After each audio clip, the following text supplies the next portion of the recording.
Bismillahirrahmanirrahim. Assalamualaikum warahmatullahi wabarakatuh. Alhamdulillah alladzi ja'alal ilma taharatan linnufus wa hadiyan ilal haq wa nuran lil basair wa tariqan ilal jannah. Asyhadu an la ilaha illallah wahdahu la syarikalah wa asyhadu anna Muhammadan abduhu wa rasuluh la nabiyya ba'da. Allahumma salli wa sallim wa barik ala hadzal nabiyil karim nabiyina Muhammadin wa ala alihi wa sahbihi ajmain. Bapak Ibu jamaah sekalian yang dimuliakan Allah, alhamdulillah kita masih dikaruniai rahmat, taufik serta hidayah Allah sehingga kita dapat melaksanakan rangkaian ibadah secara istiqomah baik selama di bulan suci Ramadan maupun setelahnya. Sebagaimana ajaran yang disampaikan oleh Rasulullah SAW, apabila kita selesai melaksanakan rangkaian ibadah di bulan suci Ramadan, kita disyariatkan untuk saling doa, yaitu taqabbalallahu minna wa minkum wa taqabbal ya karim. Maka kita yang didoakan itu seyogyanya menjawab amin, bukan sama-sama. Termasuk ya minal aidin wal faizin, itu juga doa semoga kita kembali suci dan meraih kemenangan. Jawabannya juga amin, bukan sama-sama. Adapun kalau mohon maaf lahir dan batin, jangan dijawab amin, tapi dijawab sama-sama. Nah, maka jangan sampai semuanya dijawab sama-sama. Taqabbalallahu minna minkum sama-sama, minal aidin wal faizin sama-sama. Mohon maaf lahir dan batin jawabannya juga sama-sama. Jangan sampai dipukul rata semuanya sama-sama. Karena 1 dan 2 itu doa. Taqabbalallahu minna wa minkum itu juga itu doa. Minal aidin wal faizin itu juga doa. Maka setiap doa jawabannya adalah amin. Adapun kalau permintaan mohon maaf lahir dan batin jawabannya sama-sama. Nah, Bapak Ibu, mudah-mudahan amalia kita diterima Allah dan mendapat ridho dari Allah Subhanahu wa taala. Amin. Nah, Bapak Ibu yang dirahmati Allah, kita masih menyelesaikan langkah menjadi orang baik dan benar menurut Al-Quran, langkah yang kelima. Jadi pertama, langkah menjadi orang baik dan benar menurut Al-Quran itu adalah memelihara tutur kata. Kita sudah bahas panjang itu. Yang kedua, memelihara makan. Yang ketiga, memelihara pertemanan, pergaulan. Karena teman itu memiliki pengaruh yang sangat besar dalam kebaikan maupun keburukan seseorang. Yang keempat, memelihara hati. Kita sudah banyak bahas masalah itu. Dan yang kelima, memelihara nafsu. Bapak Ibu yang dirahmati Allah, nafsu itu di dalam Al-Quran itu ada 2 macam. Nafsu itu atau nafsun itu merupakan sumber kehidupan. Kullu nafsin za'iqatul maut. Setiap jiwa pasti mati. Berarti apa? Nafsu itu, nafsun atau nafsu atau nafsin itu artinya jiwa yang apabila rohnya dicabut, jiwa itu pasti mati. Nah, sedangkan nafsu atau nafsin atau nafsun itu bisa pula berarti sumber keinginan. Sumber keinginan di dalam konteks nafsu ini ada 2, ada 3. nafsu mutmainnah, nafsu lawamah, dan nafsu amarobis. Nah, sehingga kalau kita membahas tentang nafsu, itu konteksnya konteks sumber keinginan atau sumber kehidupan. Nah, Bapak Ibu yang dirahmati Allah, yang sedang kita bahas ini nafsu sebagai sumber keinginan.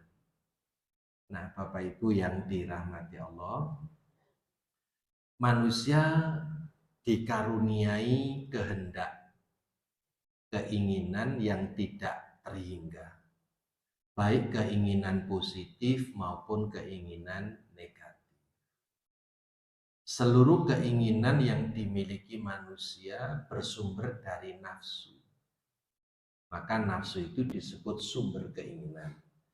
Jika keinginan positif bersumber dari nafsu mutmainnah, sedangkan keinginan negatif bersumber dari nafsu lawamah dan amarobis. Nah, menurut Ibnul Qayyim Al-Jauzi, beliau menyatakan hawa nafsu adalah kecondongan jiwa kepada sesuatu yang selaras dengan keinginannya. Jadi setiap ada keinginan mendorong orang untuk memenuhi keinginan itu.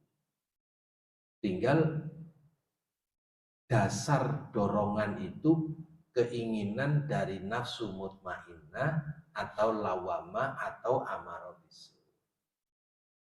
Sedang Ibnu Rajab, beliau mengatakan terkadang dimutlakkan penyebutan hawa dengan makna cinta dan kecondongan, maka termasuk di dalamnya kecondongan kepada kebenaran dan selainnya.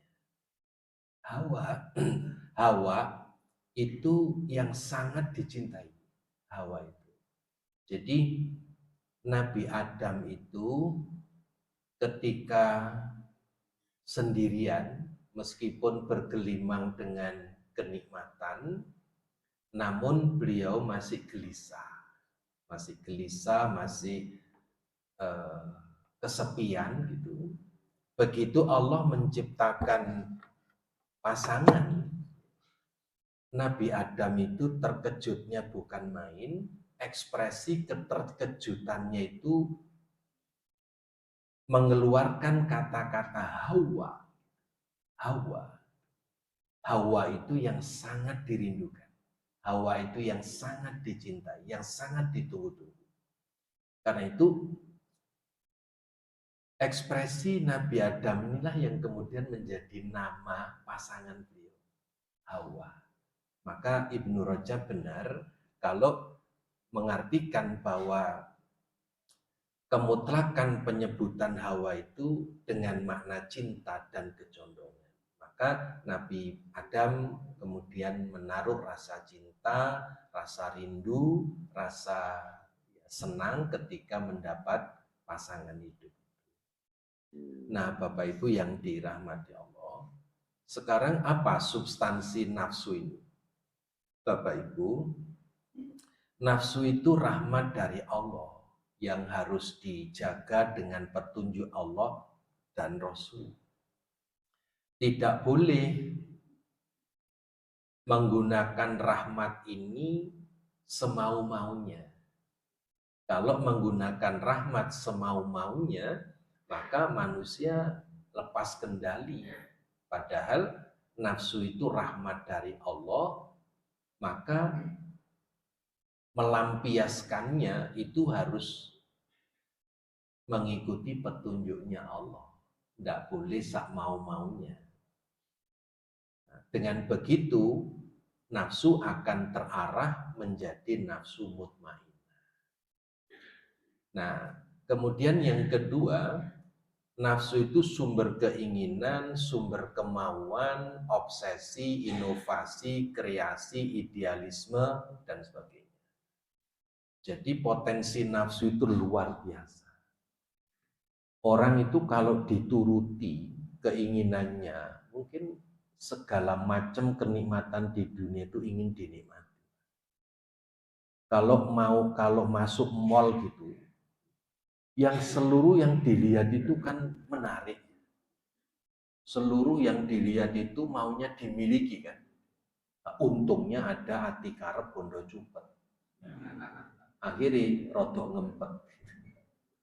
Untung itu ada ati karep bondo cupet. Karena semua di mall itu punya daya tarik. Maka kalau ke mall nggak perhitungan, bisa jadi yang sekunder itu yang tidak diperhitungkan menjadi dipenting-pentingkan karena apa? Nuruti kemauan. Nah, kadang yang primer sudah dirancang sejak dari rumah, ternyata ya malah memilih yang sekunder itu. Karena itu kalau belanja itu hendaknya dirancang dari rumah dan rutenya juga jelas. Oh, belanja ini posisi mall di sini. Kalau muteri mall terus, sak mall mau dibeli. Karena apa? Manusia punya keinginan. Maka rahmat dan sumber keinginan ini tidak boleh dibunuh. Juga tidak boleh dibiarkan tanpa kendali. Nah, maka Bapak Ibu yang dirahmati Allah, sejak di zaman Rasul saja, Rasul sudah menemukan kecenderungan orang yang keinginannya luar biasa. Dalam satu riwayat, ada 3 orang sahabat datang bertanya kepada istri-istri Nabi tentang peribadatan Nabi. Kemudian setelah diterangkan, masing-masing mereka berkata, kemudian setelah diterangkan, masing-masing ingin meningkatkan ibadah mereka. Terus berkata begini, salah seorang dari mereka, sungguh saya akan puasa sepanjang masa tanpa putus. Yang lain berkata, saya akan sholat malam selama-lamanya. Yang lain berkata, sungguh saya akan menjauhi wanita, saya tidak akan nikah selama-lamanya. Nah, ini sikap 3 orang sahabat ketika mendapat penjelasan tentang ibadahnya Rasulullah. Kemudian ketika hal itu didengar oleh Nabi, beliau keluar seraya bersabda, antumul ladzina kultum kaza wa kaza. Amma wallahi inni la'asyakum billah. La'asyakum billah. Wattaqum lahu walakinni asumu wa uftiru wa usalli wa arkudu wa atazawajun nisa faman raghiba an sunnati falaysa minni. Benarkah kalian telah berkata begini dan begitu? Demi Allah, sesungguhnya akulah yang paling takut kepada Allah dan paling takwa kepadanya di antara kalian. Akan tetapi, aku berpuasa dan aku berbuka. Tidak puasa selama-lamanya. Aku sholat dan aku pun tidur. Tidak sepanjang malam dipakai untuk sholat terus. Dan aku juga menikahi wanita. Maka, barang siapa yang tidak menyukai sunnahku, ia tidak termasuk golongan. Nah, Bapak Ibu yang dirahmati Allah, berdasarkan hadis Nabi yang diawali dengan peristiwa ini, namanya asbabul wurud, sabda Nabi ini keluar karena ada 3 orang yang sangat berlebihan, ingin melampaui ibadahnya Rasulullah. Padahal Rasul saja menyatakan seperti ini. Maka ini sama dengan membunuh nafsu. Tidak memelihara nafsu, tidak menyalurkan nafsunya sesuai dengan petunjuknya Allah. Jadi Rasul saja puasanya tidak selamanya. Jadi ya puasa, ya berbuka, dan seterusnya. Nah, demikian pula Rasul juga sholat malam, tapi mata punya hak untuk diistirahatkan, badan punya hak untuk diistirahatkan. Apalagi Allah menciptakan malam itu untuk istirahat. Nah, jadi sangat humanis teguran Rasul kepada 3 orang sahabat yang ingin melampaui kebaikan ibadahnya Rasul. Nah, kalau hadis ini didialogkan Bapak Ibu, 3 orang sahabat ini kalau enggak dikendalikan oleh Rasul, cenderung menzolimi dirinya sendiri. Karena apa? Ya, rasa lapar itu, rasa haus itu punya hak untuk diberi. Dan nanti di akhirat menuntut kalau enggak diberi. Mata dan seluruh anggota tubuh kita ini punya hak untuk diistirahatkan. Kalau enggak diistirahatkan nanti malah zalim terhadap dirinya sendiri. Karena itu berdasarkan riwayat ini maka ajaran Islam itu sangat humanis. Ada perintah tapi tidak menzolimi pelaksana perintah itu. Makanya batasan puasa itu sejak terbit fajar sampai tenggelam matahari. Sejak terbit fajar sampai tenggelam matahari. Dan itu batasan yang ideal sekali. Bahkan begitu azan tiba, maghrib tiba, disuruh menyegerakan berbuka, disunnahkan menyegerakan berbuka. Itu dalam rangka apa? Tidak sampai menzolimi dirinya. Nah, Bapak Ibu yang dirahmati Allah, terkait dengan persoalan menikah itu, ada lanjutan hadis dalam Ibnu Majah dari Aisyah radhiyallahu anha, an-nikahu min sunnati faman lam ya'mal bi sunnati falaysa minni. Menikah adalah sunnahku, barang siapa yang enggan melaksanakan sunnahku, maka ia bukan dari golonganku. Menikahlah kalian, karena sesungguhnya aku berbangga dengan banyaknya jumlah kalian di hadapan seluruh umat. Barang siapa memiliki kemampuan untuk menikah, maka menikahlah. Dan barang siapa yang belum mampu, hendaklah ia berpuasa, karena puasa itu adalah perisai baginya dari berbagai syahwat. Jadi Rasul di dalam menata nafsu ini sedemikian tertib dan sistemik. Nah, ini juga hadis yang sama. Nah, Bapak Ibu, dalam masalah nafsu ini kita ditunjukkan di dalam Al-Quran ada 3 sumber keinginan. Mutmainnah itu nafsu yang tenang.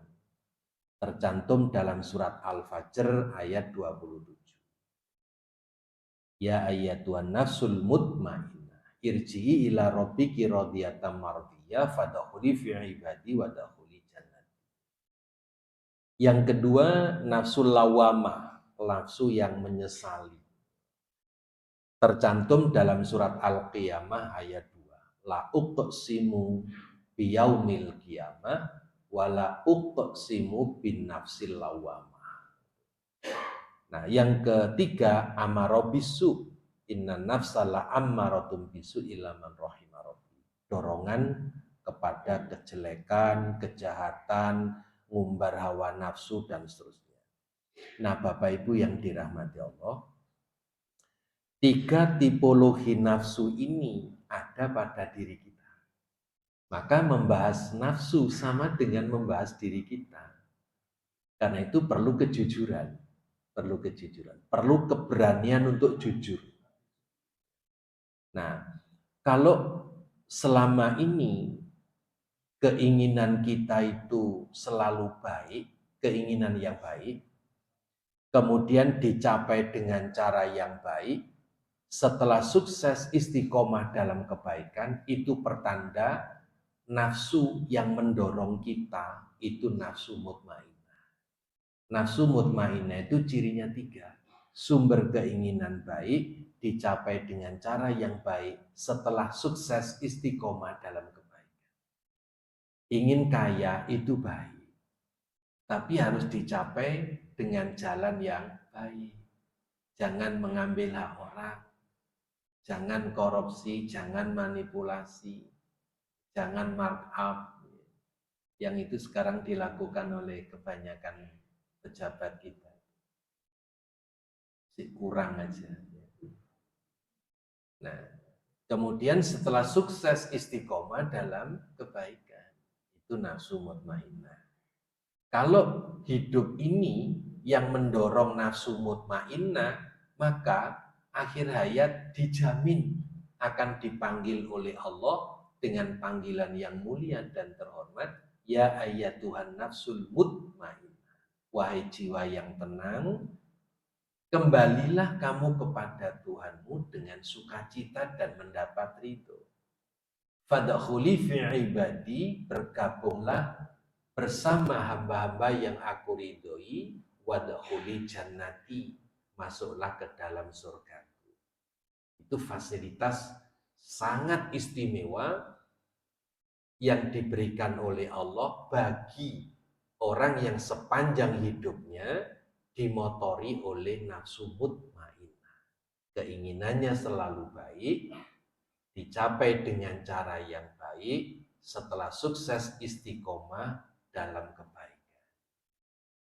Jadi ingin kaya, jalannya halalan thayyibah, setelah sukses hartanya dibelanjakan di jalan Allah, bukan di jalan setan, bukan di jalan hawa nafsu, tapi di jalan Allah. Nah, Bapak Ibu, itu yang pertama. Yang kedua, nafsu lawamah, nafsu yang menyesali. Sesuatu yang berdampak penyesalan tentu bukan tanpa sebab. Mesti ada perilaku-perilaku salah yang berakhir dengan sebuah penyesalan. Nah, di dalam surat Al-Qiyamah paling tidak ada 20 sebab mengapa manusia itu nyesal, dan nyesalnya di hari kiamat. Karena itu surat Al-Qiyamah ayat 1 dan 2 itu menarik perhatian kita untuk merenungi lebih dalam. Karena apa? Dua ayat itu diawali dengan sumpah.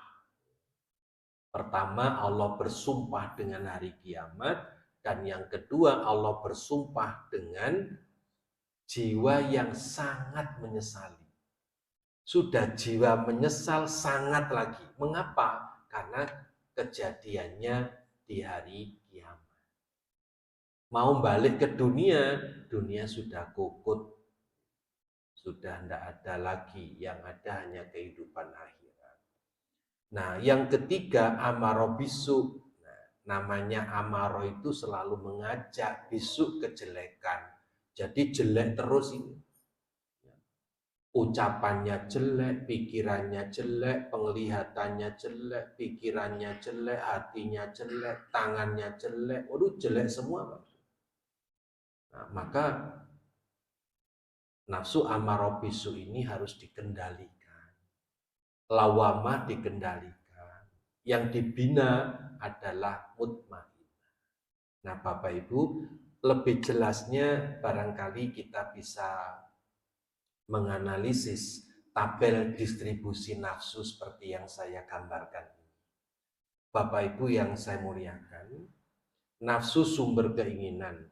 Manusia punya keinginan banyak, ingin harta, ingin jabatan, ingin terkenal, ingin umurnya panjang, ingin ilmu, ingin amal, ingin berbagai macam komunikasi, pikiran macam-macam. Jadi inginnya manusia itu sebanyak yang dilihat dan dibayangkan. Melihat sesuatu ingin, membayangkan sesuatu ingin semua. Nah, itu nafsu.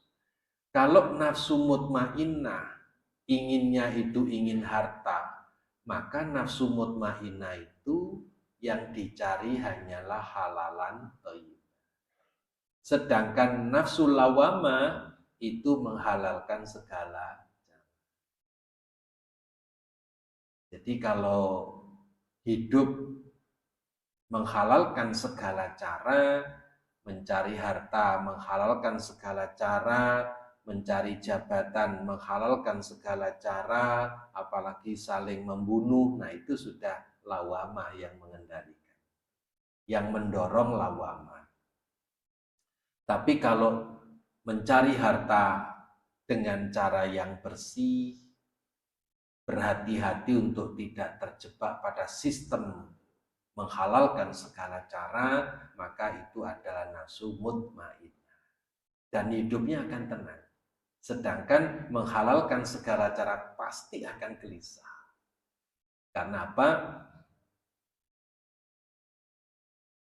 Seorang Grand Sheikh dari Mesir itu pernah memberi nasihat begini. Kalau ada kemalasan dalam beribadah, mulai malas berdoa, mulai malas membaca Quran, maka periksa. Jangan-jangan ada makanan haram masuk ke dalam perut kalian. Jadi kalau yang dimakan itu tidak halal, itu menjadikan semua kebaikan itu ogah-ogahan. Ogah-ogahan melaksanakan kebaikan. Sholatnya mulai malas, zikirnya malas, baca Quran malas, berbuat baik malas, itu berarti ada sinyal tubuh kemasukan barang yang haram. Nah, sedangkan sekarang ini kita mengerikan, kita ngeri sekali Pak. Ternyata pejabat kita ini pada pamer harta haram. Saya nggak nyebut satu persatu, nanti kena pasal IT gitu ya. Bapak sudah tahu lah gitu ya. Nah, sampai dana yang 349 triliun itu kan kita juga tidak bisa bayangkan kayak apa wujud harta itu, wujud uang itu. Kalau dibelikan dawet dapat berapa gitu. Kalau dijejer itu sampai di mana gitu. Allah. Itu kalau dibuat untuk mengentaskan kemiskinan dan meningkatkan kualitas pendidikan kan ya sudah cukup Bapak. Tapi hanya dinikmati oleh segelintir orang. Ya sudah, biar nanti masuk ke dalam jaringan neraka. Nah, jabatan juga demikian, Bapak. Kalau ingin menjabat, tidak ada yang larang. Agama nggak melarang kita itu punya keinginan untuk menjabat. Nah, kalau ingin menjabat itu berangkatnya dari sebuah obsesi, didukung dengan kompetensi, didukung memiliki profesionalisme, memiliki integritas, maka mencari jabatan itu didorong nafsu mutmainnah. Tetapi kalau didorong oleh nafsu lawama, maka yang muncul adalah ambisius. Ambisi itu boleh, tapi kalau sampai meningkat menjadi ambisius, itu sudah jelek. KKN, oligarki, monarki absolut, rasisme, plutokrasi. Plutokrasi itu kepemimpinan berbasis modal. Jadi kekuasaan, pengembangan politik yang berbasis modal. Maka siapa yang punya modal besar, dia akan menjadi pejabat. Kalau punya modal besar, jadi penguasa. Dan ketika berkuasa, cenderung mengembalikan modal yang dikeluarkan. Dan ini yang terjadi di dunia sekarang ini. Tidak mungkin orang miskin meskipun pinter tidak mungkin jadi pejabat. Karena jabatan itu sekarang serba bermodal. Ya, mulai dari pilihan lurah itu di desa kan pakai modal. Apalagi bupati, wali kota, gubernur sampai ke presiden. Bukan tanpa biaya. Nah, ketika sistem politik itu plutokrasi, maka semua jabatan berbasis modal. Dan ketika jadi pejabat, sibuk mengembalikan modal. Kalau modalnya pinjaman, ya cari aset yang bisa dimanfaatkan untuk balas budi kepada mereka yang memberikan modal pinjaman. Nih, jadi jabatan itu silahkan aja dikejar, yang penting basisnya nafsu mutmainnah. Populer. Ya. Orang ingin terkenal itu termasuk kategori mutmainnah kalau populernya karena prestasi. Prestasi yang baik, ada peranan baik, ada jasa baik. Ya, seperti Pak Habibie itu kan terkenalnya karena prestasi. Tapi kalau lawama, ya populer karena anarkis, populernya karena dinasti, tapi nggak punya kompetensi. Apalagi populernya karena dompleng.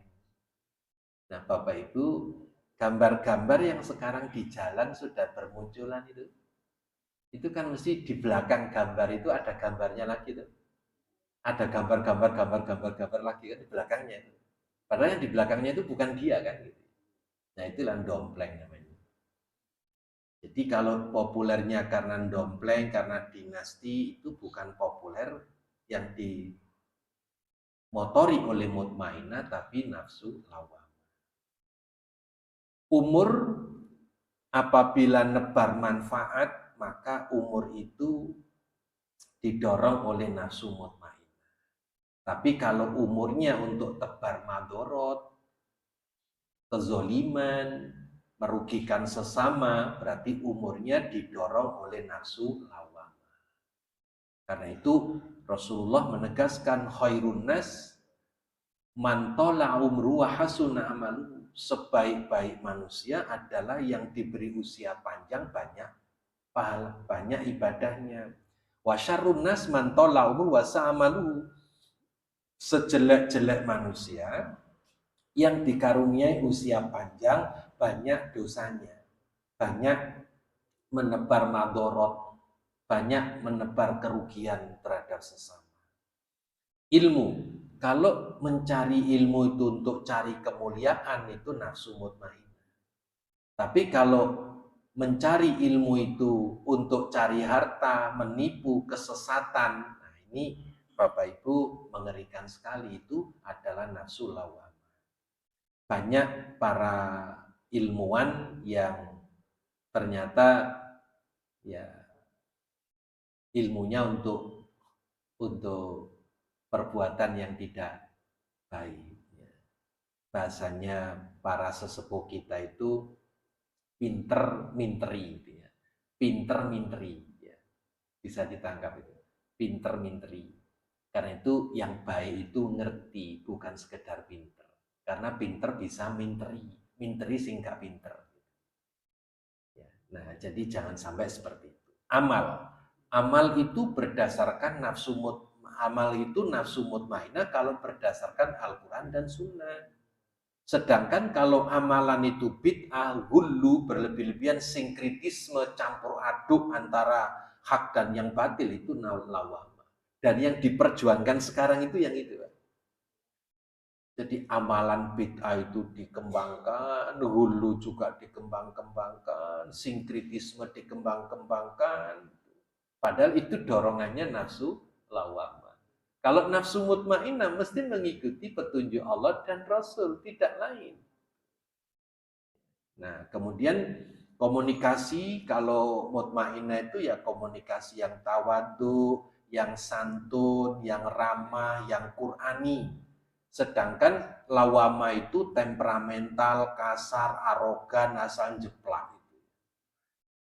Ya, sekarang korban-korban asal jeplak kan sudah bermunculan, Pak. Ya, ya, BRIN itu kan, ya. Jadi oknum di BRIN itu kan sekarang jadi masalah. Itu asal jeplak itu. Kita nggak tahu di belakang mereka siapa.